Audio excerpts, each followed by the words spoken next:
Hello and welcome to the news on NTA International. I'm Dennis Adegunloye. The headlines.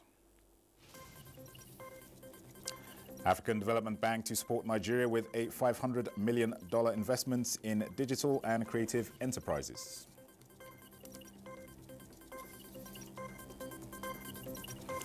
Senate committee tasks Ministry of Works and Housing to sustain efforts to bridge infrastructural gap.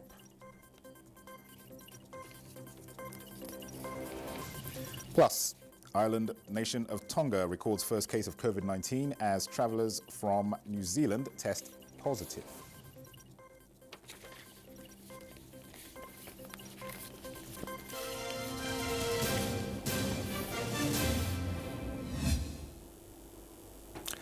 The African Development Bank is to support Nigeria with investments in the country's digital and creative enterprises, which it refers to as iDice, a $500 million investment program to be co-financed with several partners. President of the bank, Dr. Akinwumi Adesina, affirmed this commitment when he delivered a lecture at the NECI PR Roundtable on social media, national security and social change, bridging the gap for development in Africa, held in Lagos. Justin Bemunyi reports.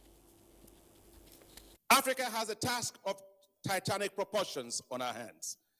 That's because an undeveloped, underemployed generation of young men and women is probably the nation's greatest security risk, and not the use of social media per se. Opinions about the merits or demerits of social media will be debated for ages to come. For now, it suffices to say. The AFDB president sees the social media as nothing short of a revolution and a medium that will equally play a definitive role in Africa's transformation and economic evolution. He opines that to reap the benefits of this revolution, countries including Nigeria must work on the analog complement by strengthening regulations that ensure competition among businesses, by adapting workers' skills to the demands of the new economy, and by also holding institutions accountable. The bank, he says, is optimistic and is working to create 25 million new jobs by 2025. He confirmed that the bank is investing heavily in quality infrastructure to transform the backbone of Africa's technological revolution and is therefore preparing investments in Nigeria's digital and creative enterprises, otherwise known as iDice. iDice will promote entrepreneurship and innovation in the digital technology and creative spaces. It will help to create sustainable jobs and make Nigeria a global powerhouse in these industries. This program will help to boost innovation, especially in tech-enabled businesses and e-commerce space, where new and successful ventures are being launched in Nigeria. The quest now is to close the digital divide, where every Nigerian should have reliable and affordable internet access. And the access, the AFDB boss says, will expand digital financial inclusion and wider use of social media platforms that will continue to influence politics, connect people, and shape the future. He advocates fully leveraging the power of technology, social media, and communication platforms, which will create a better, more inclusive, and prosperous Nigeria. Justin Bemunyi, NTA News.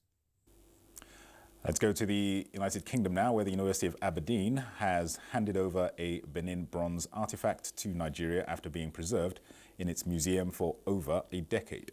The Benin Crown Prince and Director General, National Commission for Museums and Monuments, together with the Nigerian High Commissioner to the UK, received the artifact in a brief ceremony. Hawa Yusufuntua reports.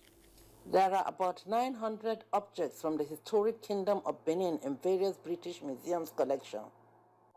Because of the vast number of Benin bronzes in the British collection, it has repeatedly been the subject of protest from activists, scholars, and artists who claim that the institution owns stolen properties. However, recently a significant history is being made by returning some of the artifacts to Nigeria, some of them from Jesus College in Cambridge and the University of Aberdeen in Scotland. The Crown Prince of the Benin Kingdom, Prince Irediua, and the Director General of the Nigerian National Commission for Museum and Monuments collected the bronzes from the university representatives. To also the repatriation of these ones. It means a lot, naturally. The looting and the cutting away of artworks, bronze works, and religious works from Benin in 1897 was the height of injustice. The Benin bronzes that are coming are expected to be part of the artifacts that are going to be displayed in new museums. Meanwhile, the Nigerian High Commissioner to the UK, Ambassador Ishola Tunji Sharafa, spoke on the ambitious plan to ensure that the artifacts are gradually returning to Nigeria. We at the High Commission will collect these bronze artifacts, then send it to Nigeria through the necessary diplomatic channel. Benin bronzes in the UK are worth £10 million sterling. From Aberdeen, Scotland, Hawaii Sofuntua, NTA News. The ECOWAS mission is urging the Guinean socio-political stakeholders to work together during this transition period to ensure a successful process in the West African nation as it requests for the timetable of the planned actions. President of the ECOWAS Commission, Jean-Claude Cassibrou, who conducted a 3-day mission to the country, pursuant to the decisions of the ECOWAS Authority of Heads of State and Government, was received in audience by the President of the Republic, Colonel Mamadi Doumbouya, and also held consultations with members of the government. The mission reiterated the organization's commitment to accompany the Republic of Guinea towards a successful transition and called on the multilateral and bilateral partners to support the transition process in Guinea. It commended the important decisions taken by the transition authorities, notably the adoption of the transition charter, the appointment of a civilian prime minister, and the ongoing formation of a broad-based government, while noting that the National Council of the Transition will soon be established. The mission encouraged the transitional authorities to initiate necessary processes with a view to ensuring the return to normal constitutional order, consistent with the provisions of the ECOWAS Supplementary Protocol on Democracy and Good Governance. To this end, the ECOWAS mission reiterated its commitment to providing any assistance, particularly in the areas of constitutional reforms, support to the electoral process, and completion of the electoral register. Sudanese citizens hold nationwide protests against military coup as Tonga records first coronavirus case since the pandemic began.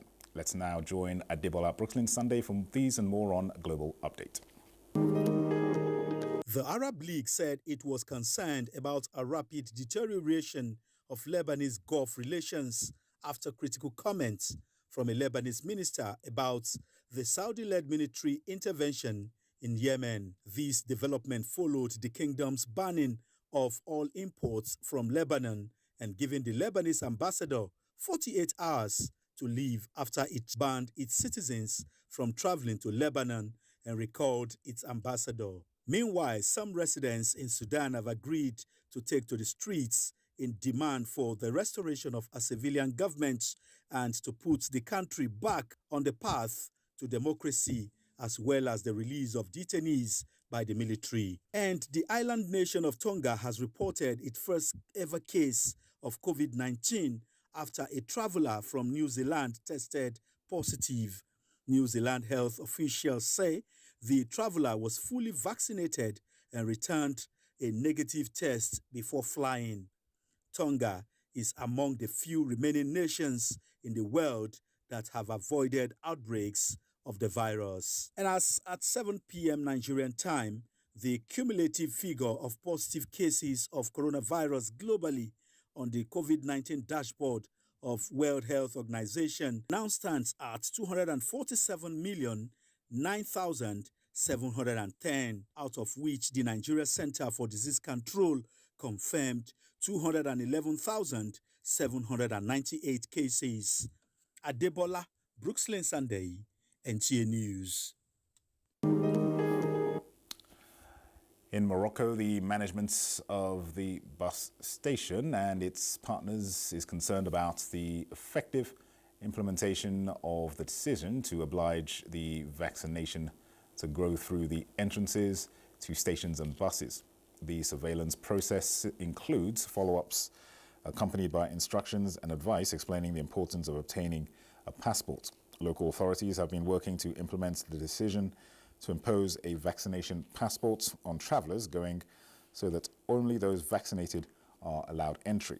The control of the vaccine pass in buses was taken in accordance with directives of the government of Morocco.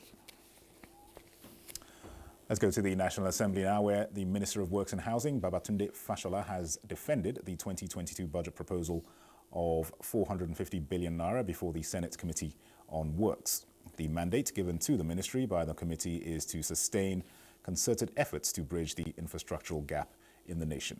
Dayo Ogunshola reports. It was one of the major tasks of the day for the Minister of Works and Housing, Babatunde Fashola, as he made his way into the Senate hearing room. Chairman of the committee set the tone for the robust engagement.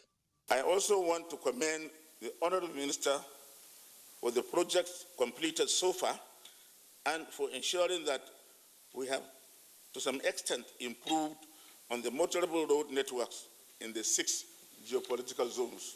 The minister commenced his defense with an appraiser of the current fiscal year, laying emphasis on the key objectives of the new proposal.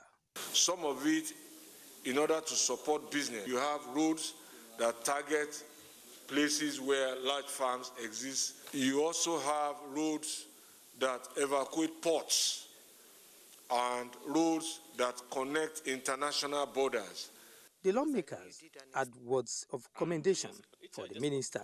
Oweto Bridge is one of the best kept secrets of the achievement of this ministry. Regarding the second Niger Bridge, I visited there and I would like to commend you and thank the federal government for showing commitment to complete that project. The Kasala Bridge, also to thank you that the bridge itself has been completed, the rehabilitation, but the approach to the bridge is impossible to pass on it. The hardship that our people go through on that Shagamu-Gijo road is unimaginable. Please help look into that. Similarly, the Director General, Energy Commission of Nigeria, led his team to appear before the Senate Committee on Science and Technology to defend the agency's 2022 budget proposal. From the National Assembly, Dayo Ogunshola, NTA News. The Buhari Media Organization, BMO, has applauded the federal government's initiative to rehabilitate over 3,000 kilometers of roads through the Road Infrastructure Tax Credit Scheme. The media group, in a statement, says the initiative will encourage companies to embark on reconstruction of major federal roads in exchange for relief on their yearly income tax. President Muhammadu Buhari in 2019 signed Executive Order 7, which allows private investment in road infrastructure. The main objective, as stated by BMO, is to accelerate road infrastructure development for balanced economic growth in Nigeria by granting approval to private sector entities to construct and refurbish roads across the country in exchange for tax credits, which could then be applied against income tax payable. BMO also noted that despite the fact that the policy was enunciated under the former administration, it was truncated due to a lack of political will until President Buhari came into office. In other news, the Federal Road Safety Corps has warned the motoring public to desist from patronizing unauthorized vendors when processing and obtaining vehicle number plates. In a statement signed by the Corps Public Education Officer, BC Kazim, the warning is coming following reliable intelligence from the ongoing nationwide clampdown on the rising cases of unauthorized number plates in circulation. The special operation has so far revealed that a number of the motoring public are completely ignorant of the implications of using unauthorized number plates for vehicle registration and identification processes. Pursuant to the primary role played by the Federal Road Safety Corps in advancing national security through rigorous intelligence gathering linked to its National Vehicle Identification Scheme, among others, the Corps Marshal, Dr. Bubuye Oyeyemi, has warned the motoring public to desist from patronizing unauthorized vendors. The Corps notes that all number plates produced by the Federal Road Safety Corps can only be obtained by vehicle owners from the motoring licensing authorities in the various states and the Federal Capital Territory. You're watching the news on NTA International. We'll take a short break now. More stories when we return. Do stay with us. From dusk to dawn, 24 hours a day, NTA International is with you in your living room, office, everywhere and anywhere. We provide the company you desire in terms of balanced and up-to-date news, programs and the best of entertainment. Tune in to DSTV channel 251, GoTV channel 91, Freeview UK channel 264, or you can download www.visiontv.co.uk. App for iOS or Android, Intelsat 901 degree east. You can also see us on Facebook and YouTube for quality content on the go. NTA International, Africa's window to the world. Thanks for remaining with us. Now, amidst heightened insecurity in the southeast and the forthcoming Anambra state governorship election, the Department of State Services has advised the media to apply restraint and avoid sensationalizing news. A statement by the DSS spokesperson, Dr. Peter Afunanya. The service notes that some media handlers give unnecessary attention and coverage to the activities of bandits, terrorists and secessionists. This, the service says, is condemnable given that these elements thrive on undeserved publicity from media patronage. The service, however, assures that it will continue to collaborate with relevant stakeholders to ensure not only a hitch-free electoral exercise, but also a conducive environment for citizens to pursue their legitimate businesses in and outside the state. Now, to effectively communicate, especially with those at the grassroots, the use of indigenous language in broadcasting is a must. This came to the fore at a roundtable on the translation of indigenous languages in investigative and data-driven journalism in Nigeria. Ramatu Abdullahi reports. Buhari Awalu is one of the oldest news presenters in Hausa language in Nigeria. He is attending the roundtable in order to ensure a generational transfer in indigenous language broadcasting. There are so many campaigns, whether individuals or government campaign going on, and the response of the society sometimes is not as good as we want. It is simply because we don't speak the language of the people. People want you to speak their language. They feel you are part of them, and they appreciate, and they are going to respond positively. This convergence of media chief executives and academia in mass communication is to enhance the incorporation of local languages in the mass media. It is important for us, gentlemen and ladies, to Africanize our curriculum. How are we going to succeed in communicating if we cannot reach the average person? Another area of focus is the development of a robust curriculum that will accommodate all Nigerian languages. The professionals we are going to train will understand the linkage that exists between our local languages and communication, particularly in the broadcast sector.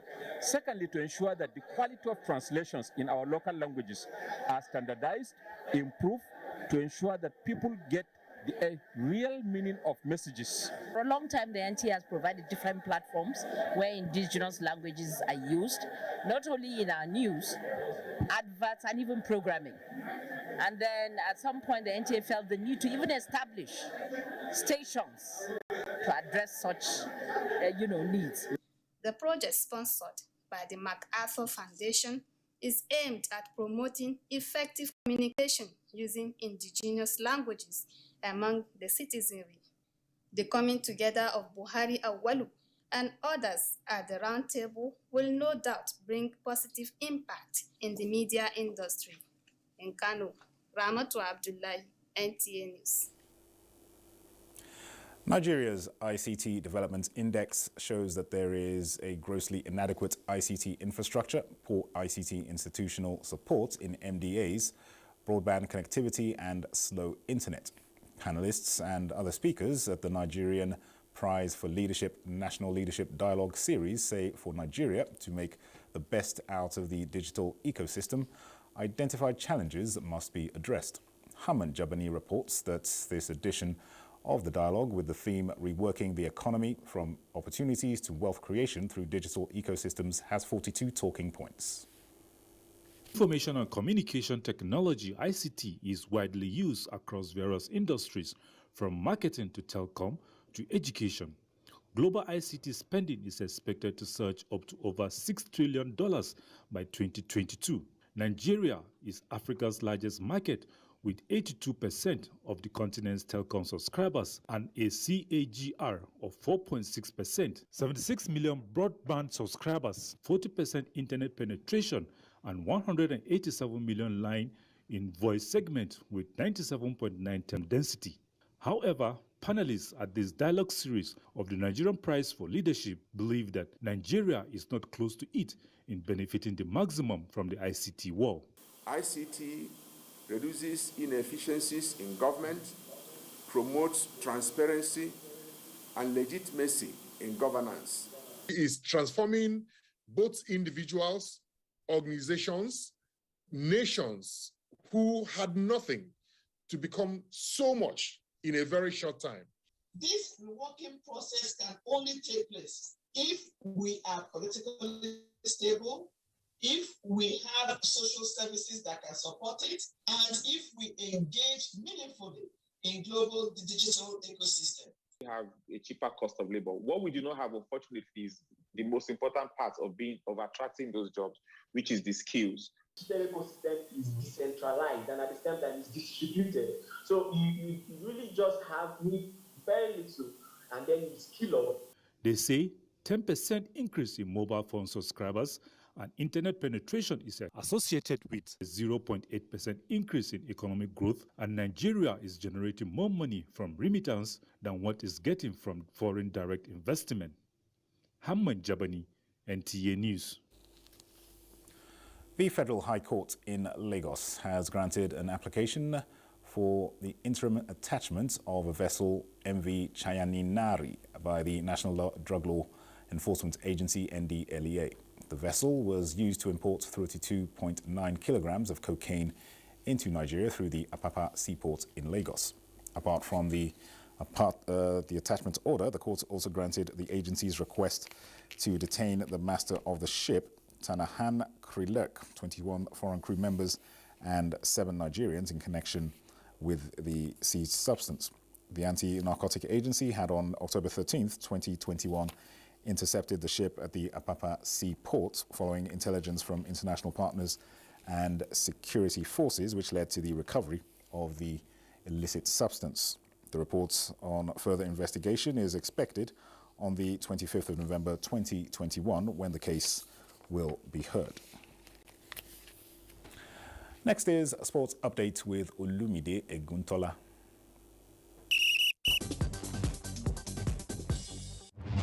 It's been a learning process for Nigeria's men rugby team, the Black Stallions, at the ongoing Safari Sevens Invitational Tournament in Nairobi, Kenya. The Nigerian side, which is attempting to bounce back on the international scene, lost 3 matches played so far. The team lost 0-60 to their Kenya counterparts, 0-40 to Zimbabwe Sevens Academy, and 7-67 to the German team. Though we lost out in the championship race, we are in. We are playing for the ranking to ensure that which will really help us to get the ban that is on the neck of the country to be lifted by the African and the world bodies. And in football, the Shooting Stars of Ibadan Saturday lost the final match of the Taiwo Ogunjobi Gold Cup 0-4 to Remo Stars. The preseason tournament was organized in honor of late Nigerian Football Association Secretary General Taiwo Ogunjobi. From the international scene, quarter-final fixtures of the Carabao Cup shows that West Ham takes on Tottenham, Chelsea hosts Brentford, Sunderland tackles Arsenal, while Liverpool will welcome Leicester City. In the English Premier League, results of matches decided Saturday include a 2-2 draw between Liverpool and Brighton and Hove Albion. Manchester City lost 0-2 to Crystal Palace, while Chelsea humbled Newcastle United with 3 unreplied goals, among other results. With Sports Update, Olumide Eguntola, NTA News.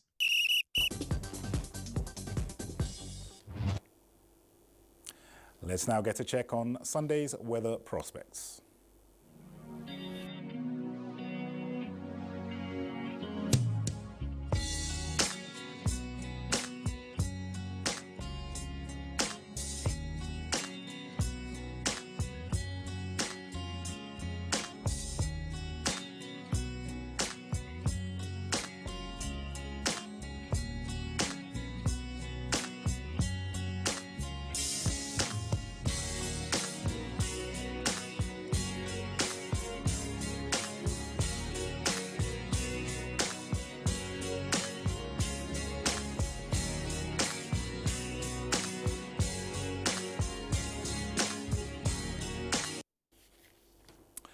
Well, that concludes the news on NTA International at this time. Do remember, the fight against rape and rapists continues. Do join the NTA in this campaign and be a star. I'm Dennis at Digundoye. Thanks for your time.